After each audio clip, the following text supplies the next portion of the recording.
Hey, alors ne vous inquiétez pas, vous êtes bien sur la bonne chaîne YouTube.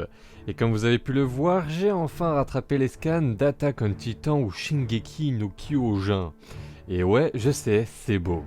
Donc je vais tout simplement aujourd'hui vous présenter une petite théorie, comme d'habitude en vrac, qui sort du fruit de mon imagination. C'est parti, générique. Hey, yo, hey. Si je meurs, je viendrai te hanter comme à la double mi. Hey, et y'aura un blême, je te réponds un hey. Te vois pas la face, c'est que t'es dans la misère. Avec nous prendre du plaisir, y a pas de langue de vipère. Si je meurs, je viendrai te hanter comme à la double mi. Bon, attention, je vais spoil comme je n'ai jamais spoil jusqu'à présent. Donc si tu n'es pas à jour, passe ton chemin et change de vidéo. Sur ce, commençons. Alors pour ceux qui lisent les scans, vous êtes censés savoir que tout est une question de cycle dans cette œuvre. Et c'est des cycles qui se répètent inlassablement.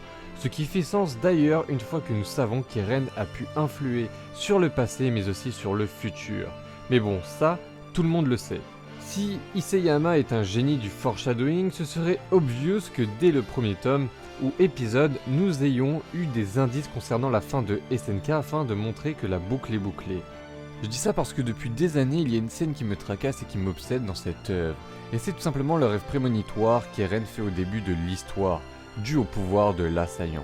Car je pense que tous les détenteurs de l'assaillant ont fait un rêve de ce type avant d'en hériter. Enfin, pour être plus précis, je pense que tous les futurs détenteurs se voient implanter des souvenirs d'Eren afin de les influencer dans leur choix grâce au pouvoir de l'originel. De cette façon, la volonté d'Eren serait transmise de tout temps, ce qui expliquerait aussi pourquoi la chouette parlait de devoir rompre la chaîne, protéger Mikasa et Armin, mais permettrait aussi de mieux comprendre la scène où Grisha agit selon les ordres d'Eren. Ce qui est d'autant plus convaincant quand on sait qu'Eren, avec le pouvoir de l'assaillant, est capable de transcender le temps. Et donc un personnage récemment a fait le même type de rêve, et ce personnage est Falco. En effet, sur le champ de bataille, il voit un oiseau et lui dit de s'envoler rapidement, puis il se fait secourir et raconte à ses camarades qu'il a fait un rêve bizarre dans lequel il voltigeait avec des sabres dans les mains et fendait l'air et les titans. Alors qu'il hérite du titan mâchoire, il fait une nouvelle vision dans laquelle il voit un titan volant. Il est alors persuadé qu'il peut voler avec son titan. Et dans le dernier scan, sa vision devient réalité. Ce rêve serait en fait une vision envoyée par Falco du futur à Falco du passé. Comment ? Bah tout simplement parce que je pense que Falco va grailler tout simplement Eren d'une quelconque façon pour hériter de l'assaillant, de l'original et du marteau. Bref, voire pourquoi pas hériter de tous les titans si tous les porteurs se font grailler par Eren avant. De cette façon, si Falco arrive à grailler Eren et hériterait de tous les titans qu'Eren a graillé auparavant, il pourrait mettre fin à ce carnage, mettre fin au grand terrassement.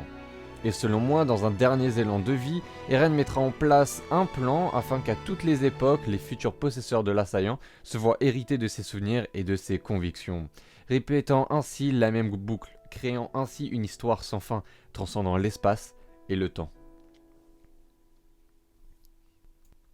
Voilà, c'était tout pour cette petite vidéo. Aujourd'hui, il est sûr et certain qu'il y a encore beaucoup de zones d'ombre sur la potentielle suite et fin d'Attack on Titan, mais il est quasiment certain selon moi que Falco va dérober l'assaillant à Eren.